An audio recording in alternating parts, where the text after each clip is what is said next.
playing with the idea of the mustard seed as a symbol of faith, you know, and it's a quintet, and so that provides the opportunity for a lot of different things to happen on stage. As a choreographer, I'm interested in kind of almost what I would consider like a Rubik's Cube of layers, and so kind of creating a layer that is this sort of personal subtext layer, and then moving through the layers, you know, sociopolitical and on, and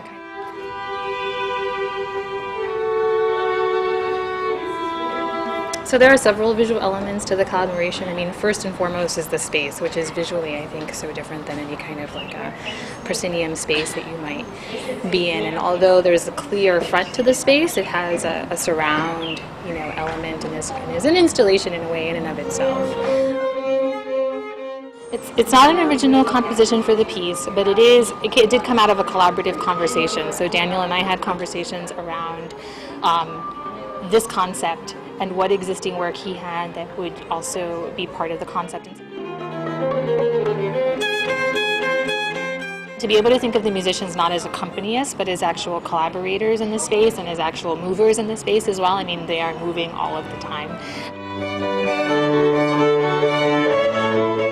Installation of umbrellas that are happening both throughout the seating that is in the upstage area of the space. The cabbage itself, to me, represents an idea, represents something that you believe in and hope for.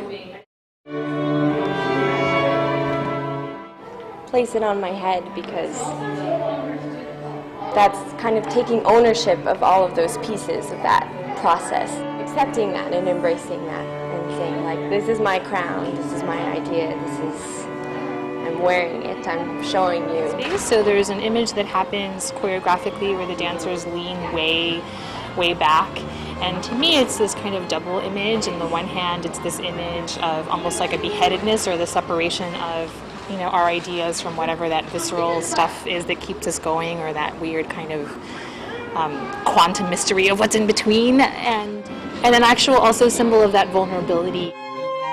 My own trajectory as a choreographer has been untraditional in many ways, and you know, having been a nurse and having been an epidemiologist and having been a flamenco artist and coming into contemporary dance being a writer.